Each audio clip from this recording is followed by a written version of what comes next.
The night was supposed to be ours. But across the walnut table instead of champagne flutes he slid a folder toward me. Divorce papers. Let's go our separate ways, Adrienne said, his tone flat, unshaken. Aria needs me now. Aria. My junior. My shadow. For 10 years we had been halves of one creation. My imagination, his execution. Tonight he ended it with the stroke of a pen. I didn't cry. I only picked up the cold coffee at my elbow, let the bitter chill bite into my palm and smiled. He thought this was an ending. But I knew better. This was demolition. And every demolition clears space for a stronger rebuild. The sound was so faint, it could have been mistaken for the sliding of a drafting sheet across the walnut table. But it wasn't paper. It was divorce. Adrienne pushed the folder toward me with a steady hand, his long fingers tapping once, twice against the polished surface. A rhythm I knew by heart. He used to tap that same beat against a drawing board whenever we were pulling all-nighters in university. Back then it had been reassuring. Now it was final, like a hammer driving the last nail into something already dead. Let's go our separate ways, he said. His tone was even, stripped of apology. Aria needs me around. The name rang in my ears. Aria. She had been with our firm barely 2 years. A junior designer with fresh out-of-school ideas and wide eyes, too eager to please. Too eager to take what wasn't hers. I didn't look down at the papers. I didn't need to. The words might as well have been carved into the grain of the wood between us. Instead, I let my eyes drift past him, to the floor-to-ceiling window that looked out over the city skyline. The golden glow of sunset poured over glass towers we had dreamed into existence together. Towers we had sketched, refined, fought over, perfected. Each one was a child born of sleepless nights and bruised egos, of compromise and passion. 10 years. 4 of dating. 6 of marriage. Together we had built Horizon Design. I gave life to blueprints, he gave them flesh and steel and stone. My imagination, his execution. My sketches, his foundations. We had been halves of the same creation, the firm's soul and skeleton. And now, the man who once promised to build the world with me, was discarding it all for an assistant who still misaligned her section drawings. All right, I said. My voice surprised even me. It was sharp, clean, like a ruler's edge slicing a page. Adrienne blinked. For the briefest second, his fingers paused in their tapping, as if he hadn't expected me to agree so easily. I reached for the coffee cup beside me. I wrapped my hands around it anyway, letting the chill sink into my palms, because the sharp sting was easier to feel than whatever else was clawing at my chest. That was the moment I knew something in me had already shifted. The Civil Affairs Bureau smelled of bureaucracy, old paper, cheap air freshener, ink that never quite dried. Couples filed in and out around us, some whispering apologies, others throwing accusations like grenades. Adrienne and I stood in silence, 2 strangers waiting to dismantle a decade. The clerk barely looked up as she asked, "'Cause of divorce?" Adrienne's lips pressed into a thin, tight line. Silence. So I answered for both of us. Irreconcilable views. Emotional breakdown. The words felt alien in my mouth. Sterile. As if they could erase 10 years of partnership with the detachment of a clinical diagnosis. The clerk stamped the forms, slid them back to us. 1 month cooling-off period. Then you may return for final processing. Adrienne exhaled. Relief.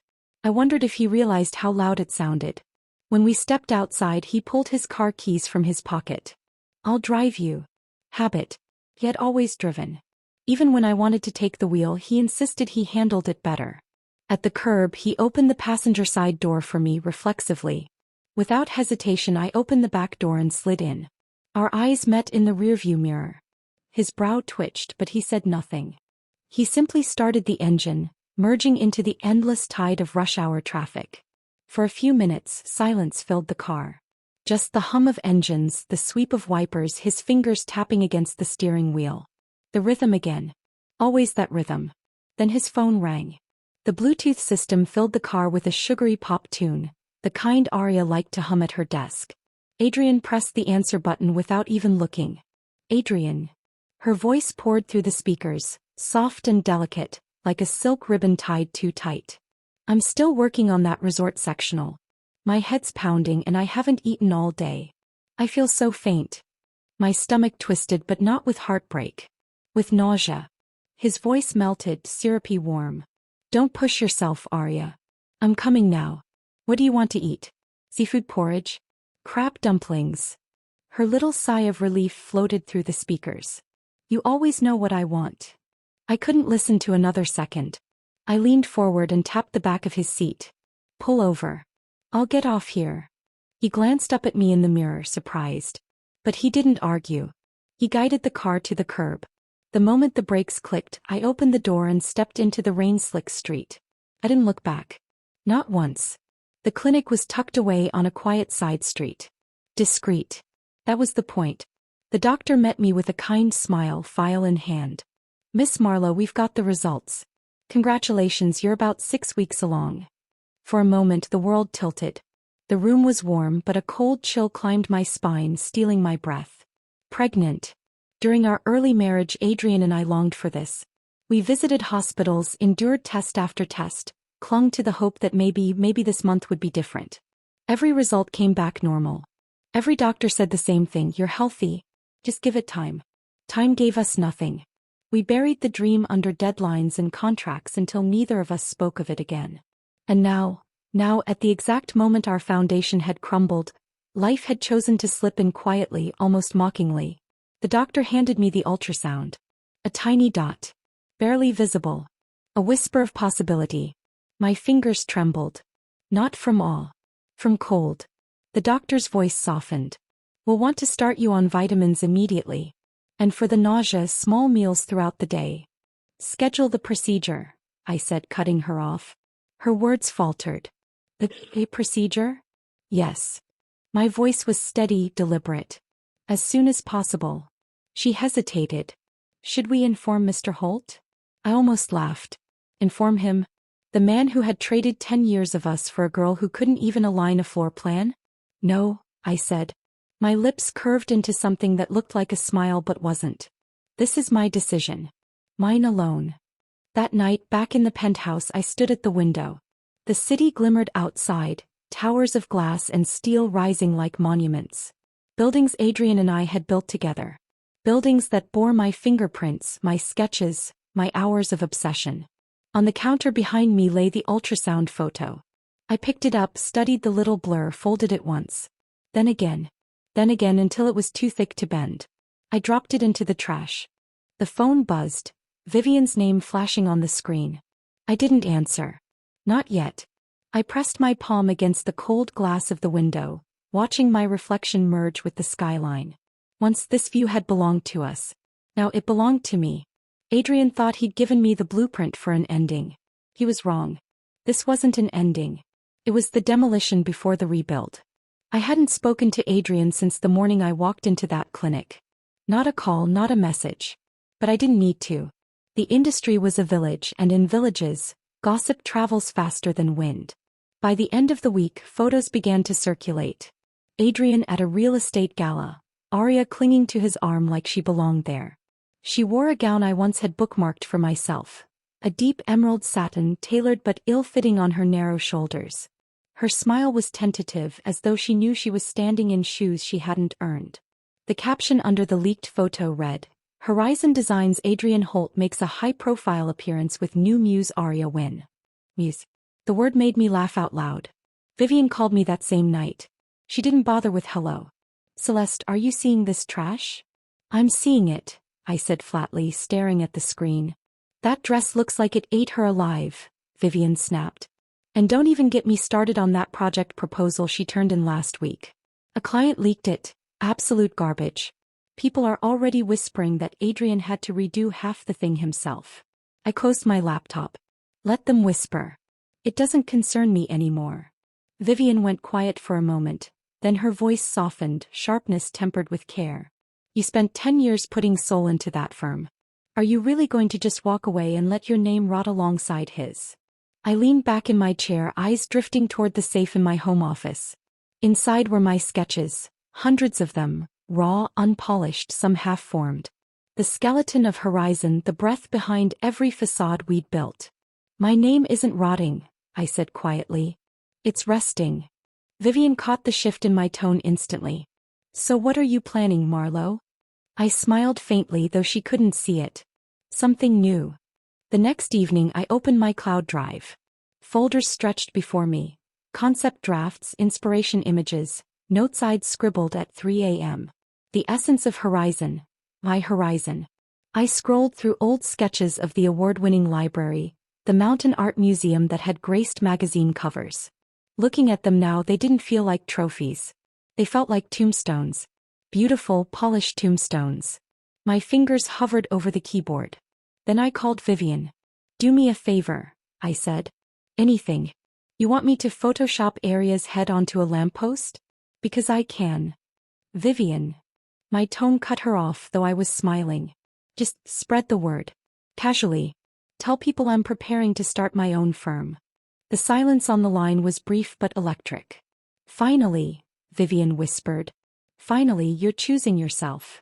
The rumor traveled like a pebble thrown into a still lake. That very evening my phone rang. The number was unfamiliar, but I knew the name that would follow. Celeste Marlowe? The voice was smooth, measured, each syllable carrying weight. "Yes, this is she. This is Marcus Leong, CEO of Suncrest Properties." I stood by the window, the city sprawled out beneath me in a constellation of lights. Marcus Leong. Suncrest was one of our biggest, most demanding clients. Adrienne used to joke that Marcus could spot a crooked line from 3 floors away. "I've heard there have been changes between you and Mr. Holt," Marcus continued carefully. He avoided the word divorce, but the implication was sharp. "Yes," I said, my voice steady. "Personal matters. But that won't affect my work. The new art museum wing remains my most important project. The only change might be in execution moving forward." There was a pause, then a low chuckle rich with approval. "We at Suncrest trust your expertise completely, Ms. Marlowe. Horizon's name doesn't matter. Your vision does. Let's meet soon. I'd like to discuss details over tea." "Of course," I replied.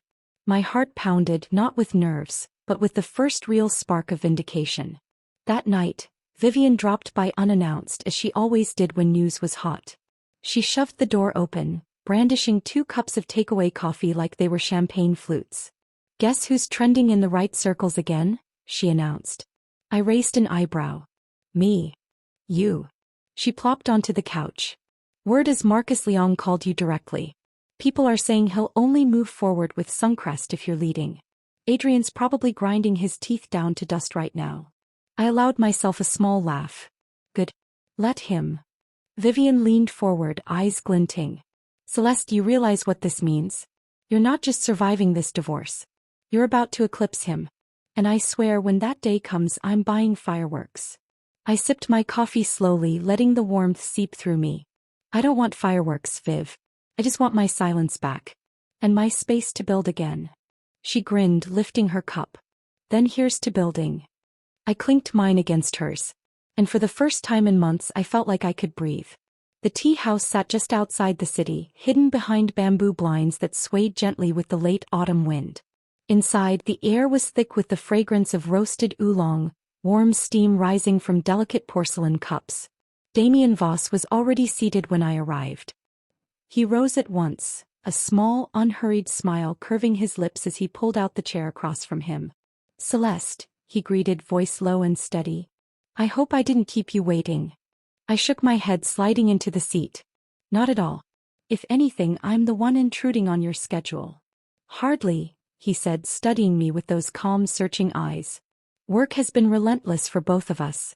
A pause is welcome." We began with design talk, his ideas about the urban living room concept, my counterpoints on light and shadow.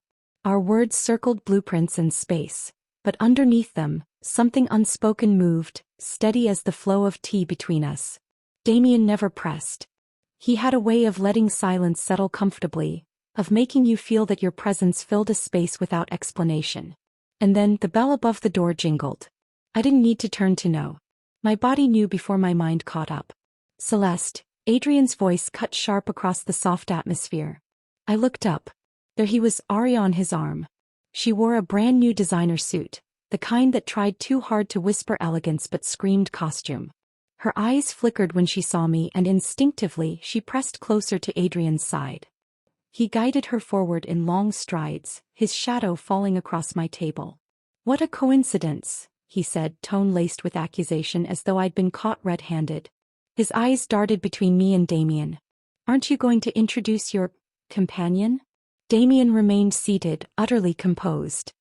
He inclined his head politely toward Adrienne, but his gaze never wavered from me, as if silently asking, "Do you want me to intervene?"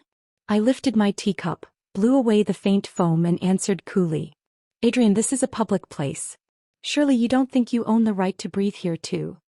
His jaw tightened, but before he could respond, I let my eyes wander lazily toward Aria. My lips curved in a faint smile. "And Aria, it's fine if you want to imitate my style. But next time at least pick a suit that fits.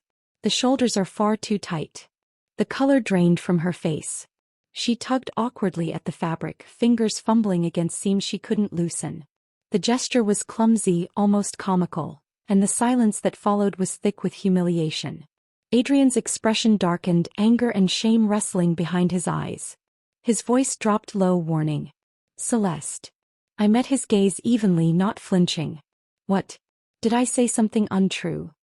He glared at me, but before the tension could sharpen further, Damien finally rose. Smooth, composed, his presence filled the space like an invisible shield. He didn't look at Adrienne, not once. Instead, he spoke only to me. "Would you like to move somewhere quieter to continue our discussion?" His tone was calm, but there was a subtle firmness beneath it. A lifeline offered if I wanted to take it. I stood as well, slipping my coat over my shoulders. "No need. We've covered enough today." I turned to him with a professional nod. "I'll send you the refined proposal for optimizing the traffic flow by the end of the week." Then, as if only just remembering the two figures blocking the table, I let my eyes pass over them.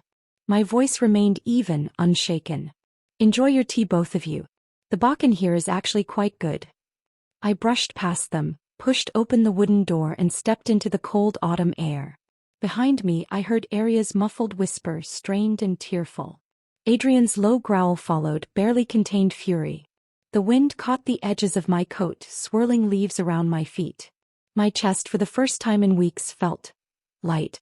It wasn't revenge yet, but it was a beginning.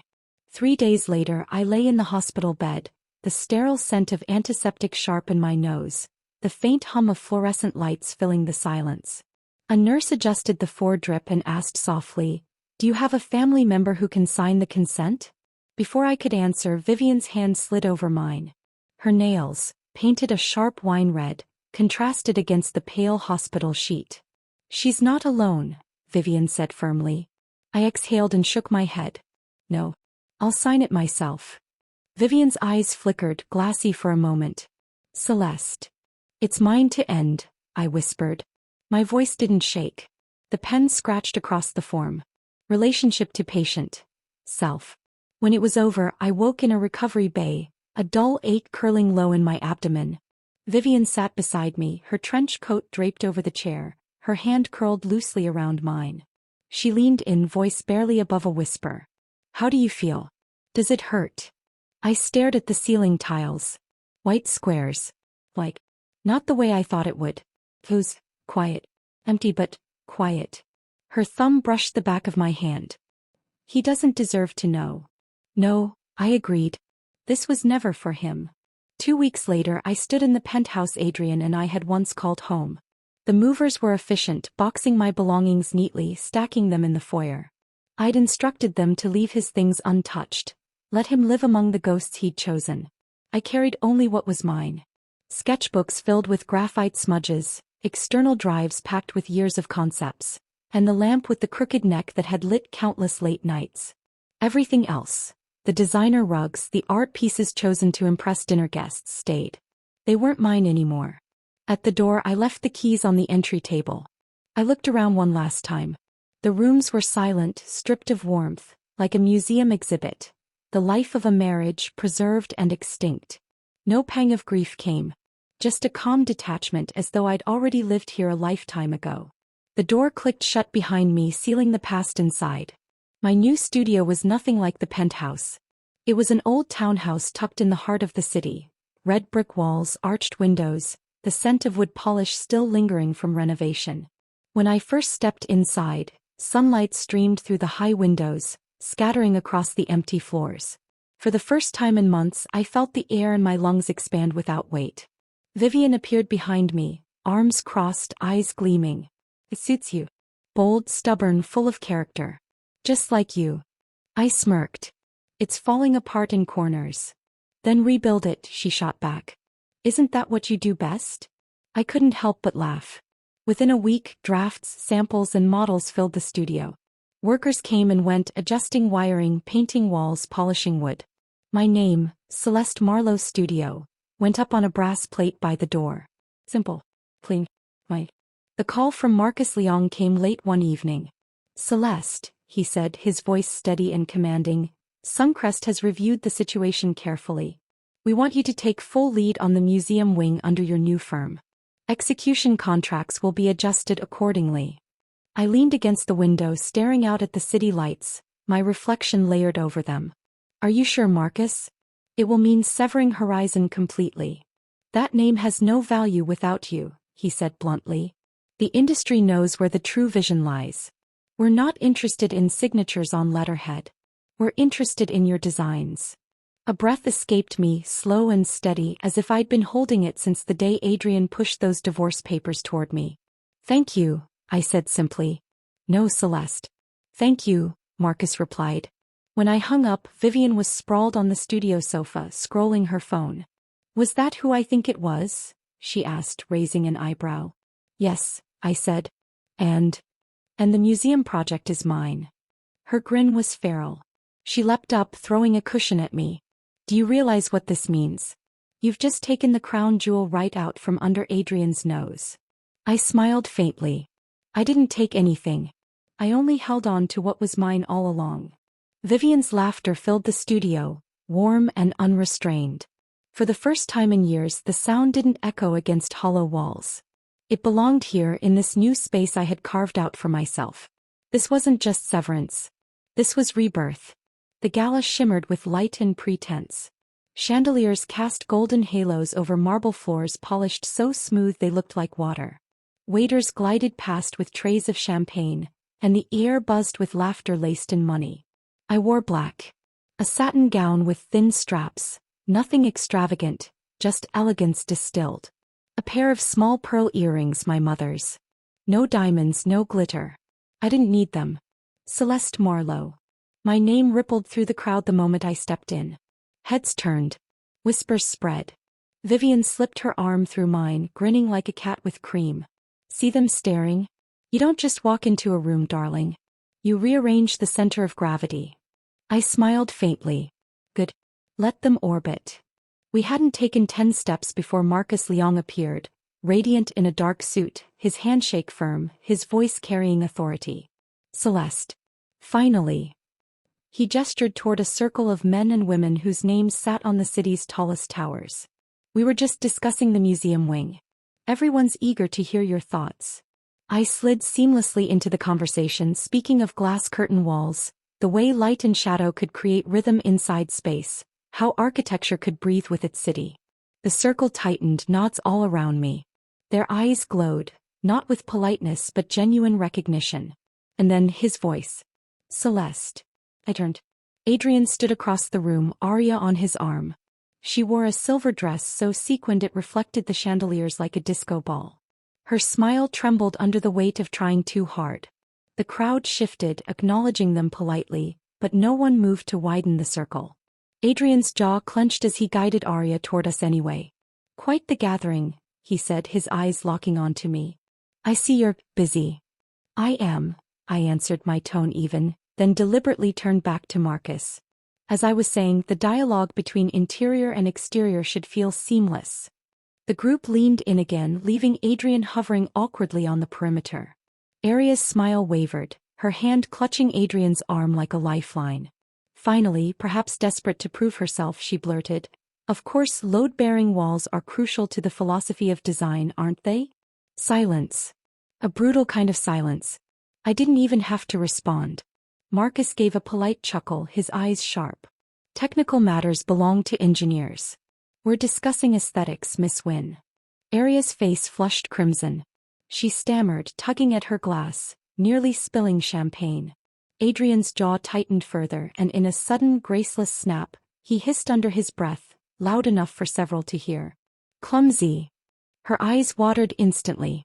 She looked at him, shocked, lips quivering as she tried to hold the tears back. The champagne in her glass trembled. A few drops spilled onto her dress, staining silver with a spreading dark patch. A couple of people looked away, embarrassed for her. Others didn't bother to hide their smirks. I lifted my own glass of champagne, took a slow sip and let the bubbles tingle against my tongue. Once I had stood where Aria now stood, beside Adrienne, carrying his shadow, patching his flaws in conversation, smoothing the edges he didn't even realize were jagged. Once I had shielded him from storms beyond his expertise. Now he stood exposed, his shield shattered, his partner unraveling under the gaze of people who mattered. Vivian leaned close, whispering with wicked delight. Look at them, Celeste. A masterpiece of self-destruction. I allowed myself the smallest smile. Let them crumble.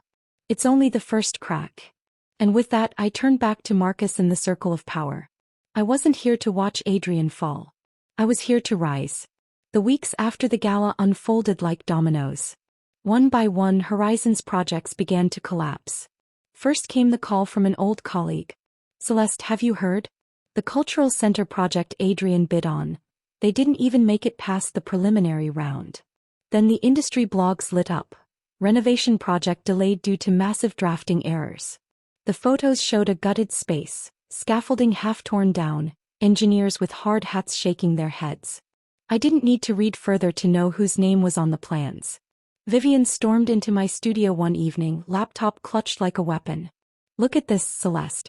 Clients are filing complaints directly with the association. Aria's drawings were so wrong they had to redo entire sections. Entire sections. She slammed the laptop on my desk. And Adrienne? He's out there spinning lies, blaming contractors. Pathetic. I leaned back in my chair, fingers tapping against the smooth wood. The truth always leaks. It doesn't need my help. Vivian smirked. Still, I wish you could have seen his face at that meeting last week. Looked like he was chewing glass. The rumors turned into resignation letters. Horizon's last core designer, the one who used to stay up sketching with me at 2 a.m, walked away. Within days, the firm's creative department was a skeleton crew. Then one stormy afternoon, Noel, my new assistant, peeked his head into my office.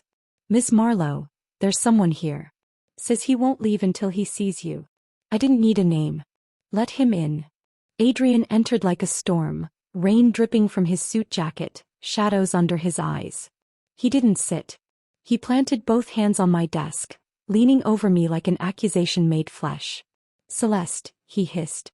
What exactly do you want from me? I set down my pen with deliberate calm, meeting his furious gaze. I'm sorry, Adrienne. I don't understand the question. You stole Suncrest from me. You turned clients against Horizon. Did you bribe that engineer to quit? Was the Cultural Center bid your sabotage too? His voice cracked, frustration fraying into desperation. Don't push me too far. I leaned back, folding my arms. Horizon was ours once. Do you even remember where the name came from? Holt and Marlowe, 2 horizons merging. And then you gutted it yourself. You let Aria, a junior with no foundation, tamper with core projects. You stripped the soul out of the work. Now you stand here, blaming me for the ruins you created. He flinched, but pride wouldn't let him retreat. You hate me so much you had to destroy her. To destroy me. I laughed softly, coldly. You give yourself too much credit. Hate takes energy. And you, Adrienne Holt, are not worth mine. His face paled. I straightened in my chair, my voice cutting through the charged air like steel. You're irrelevant now. Do you understand that? Irrelevant. To the industry, to the city, to me. The word landed like a hammer. I saw it in his eyes, the devastation of a man erased. He opened his mouth, then closed it. His fists clenched, his shoulders hunched, but no words came. He turned, walked out of my studio, and the door shut behind him with a hollow finality. I sat still for a long moment, the echo of that one word, irrelevant, settling into silence. The rain had turned relentless. It bled down the tall glass panes of my studio windows in heavy streaks, smudging the city lights into blurred strokes of yellow and white. The storm carried a rhythm of inevitability, as though the whole city knew what I already did. Horizon's days were numbered. I had stopped keeping track of the whispers, but Vivian never could resist reporting them like a gleeful news anchor. "Another lawsuit today," she said one evening, tossing her umbrella into the corner with exaggerated flair. "Some corporate office renovation Aria drew up. Turns out the fire exits weren't even up to code. Can you imagine? Not just bad design. Dangerous. They're demanding damages in the millions." I barely looked up from the model I was adjusting. Horizon can't afford another hit. "Exactly," Vivian said, perching on the edge of my desk. "And you should have seen the way people laughed about it online." Someone wrote, "Looks like Holt swapped an architect for a hobbyist with Pinterest boards." Brutal but accurate. I set the model piece back down, steadying it with careful fingers. "The truth cuts cleaner than any insult." Vivian grinned. Spoken like a woman sharpening her knives. A week later, Noel poked his head into my office, looking uneasy. "Miss Marlowe," he said, lowering his voice. "Mr. Holt has been calling all afternoon. He insists it's urgent." I felt a flicker in my chest. Something between irritation and curiosity. "Put him through." The line clicked, then silence. Long, heavy silence. Finally, Adrienne's voice rasped through, raw and cracked. "Celeste." Hearing him say my name like that, a whisper not a claim, was almost jarring. Once he used to speak it with the confidence of a man who believed it belonged to him. Now it sounded like he was borrowing it. "What do you want, Adrienne?" My voice was cool, professional. He hesitated. "Can we meet? Just once. Face to face." "No," I said simply.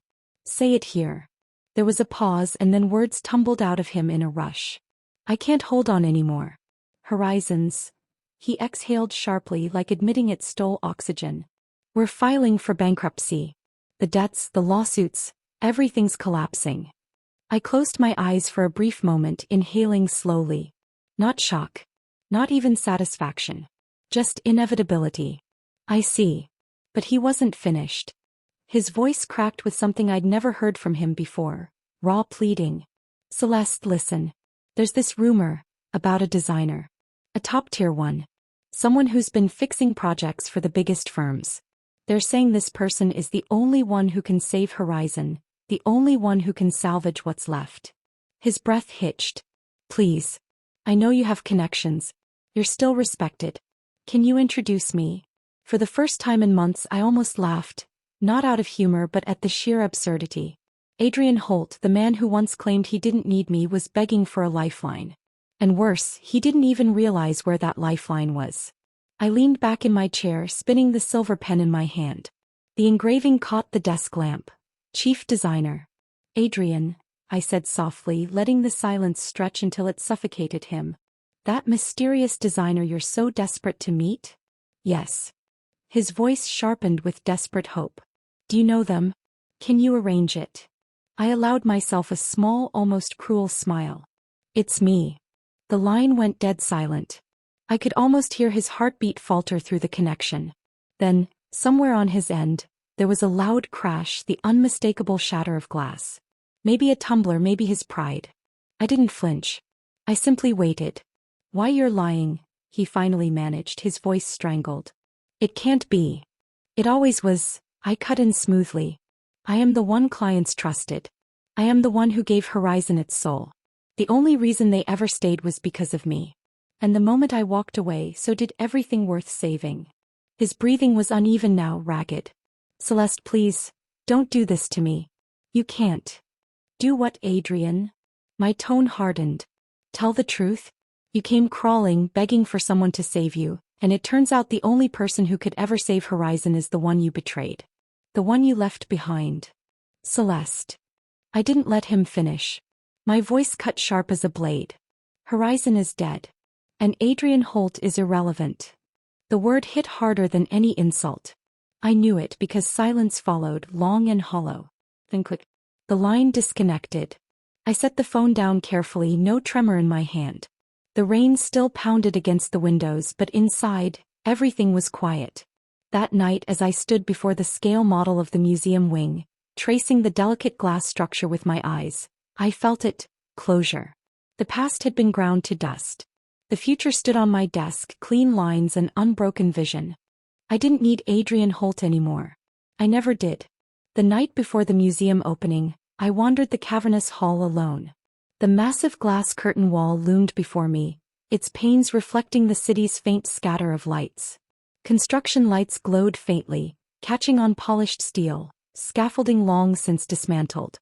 The silence was immense, almost sacred. My footsteps echoed like a heartbeat through the empty space. For years I had drawn this hall in sketches and models.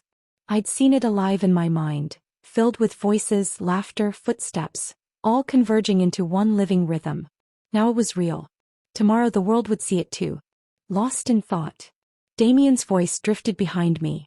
I turned.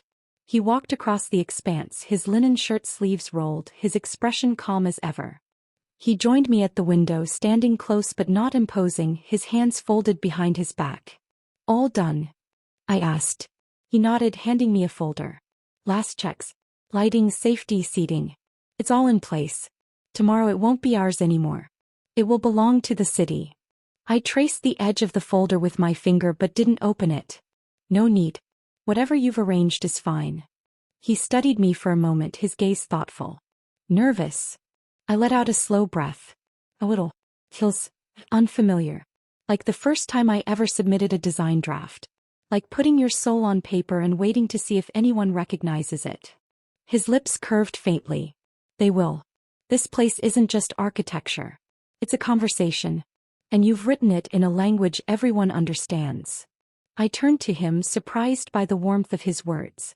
For a moment, silence hung between us, heavy but not uncomfortable. Then he said softly, after the opening, let's get dinner. Just the two of us. Something in his voice, steady, calm, certain, carried more weight than the words themselves. I smiled, small but genuine. Okay.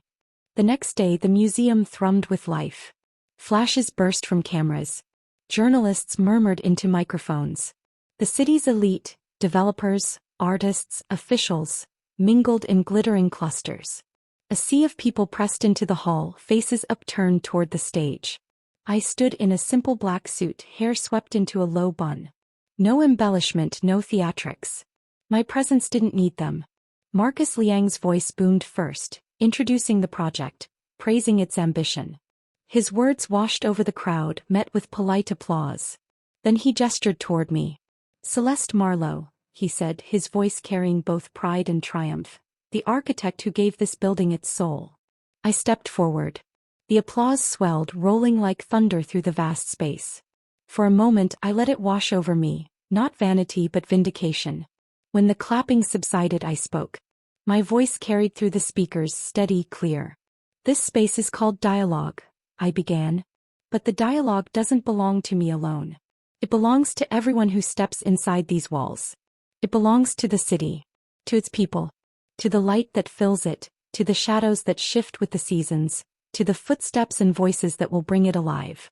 This building is not mine. It is yours. And the moment you walk in, you are already part of the conversation. For a heartbeat, silence hung, reverent, heavy. Then applause erupted, louder, wilder, genuine. Behind me, the red cloth fell, revealing the full expanse of glass. Gasps rippled through the crowd as sunlight streamed in, illuminating the city framed beyond. It was alive. After the ceremony, I stood near the entrance, greeting guests, shaking hands, accepting congratulations. Vivian hovered nearby, beaming like she'd built the place herself. And then, a voice, soft, almost drowned in the crowd. Celeste. I turned. At the edge of the hall, half hidden in the sea of people, stood Adrienne. His suit hung awkwardly on a frame that had grown gaunt. His hair was longer, falling messily over hollowed eyes. He didn't push forward, didn't call attention. He just looked at me, a man emptied out. His lips moved as if forming words, but no sound reached me. For a moment our eyes locked. 10 years of history condensed into a single glance. Then he turned, slipping quietly into the departing crowd. And just like that he was gone. Someone you know? Damien's voice asked softly at my side. I blinked, pulling my gaze away. No. I was mistaken. By dusk the press had been ushered out, the crowd thinned. The museum glowed under evening lights, its glass walls reflecting the city's neon. On the rooftop terrace only Damien and I remained. A modest spread of food sat on the table between us, untouched. 2 glasses of red wine glimmered in the low light. Tired? He asked. Not really. I lifted my glass but didn't drink. Instead, I stared at the deep red liquid, watching the way it shifted under the terrace lights. Drained maybe. But in a good way. Today was a success, he said simply. It was only the first step, I replied, turning my gaze to the skyline. There's still so much more to build. I know. He raised his glass and touched it gently against mine. The crisp chime echoed in the quiet air. To dialogue. And to new beginnings. I lowered my glass slowly, meeting his eyes. They were steady, unwavering, holding a clarity I hadn't realized I needed. Then softly he asked, Celeste, outside of this project, can we begin again? The night breeze lifted a strand of hair across my cheek. His words lingered in the space between us, unhurried, unpressured, but certain. I thought of the tea house, of the way he had stood like a shield between me and Adrienne. I thought of the white flowers that had once appeared on my desk without a card. I thought of his calm presence at the construction site, shielding me from the dust, reminding me to look ahead. And then I realized we already had begun. Haven't we already? I said softly, smiling. His surprise was fleeting, replaced by a slow, genuine smile. He leaned back, eyes glinting with quiet warmth. Yes. We've been starting all along. I finally lifted my glass and took a sip. The wine was bitter at first, then smooth, leaving a faint sweetness behind. Like beginnings. The city glowed below, alive and endless. Behind me stood a museum I had built from ashes. Beside me stood a man who asked for nothing but presence. The past was gone, shredded paper, hollow walls, dust in the rain. But the future? The future stood tall in glass and steel. And this time it was mine. The end.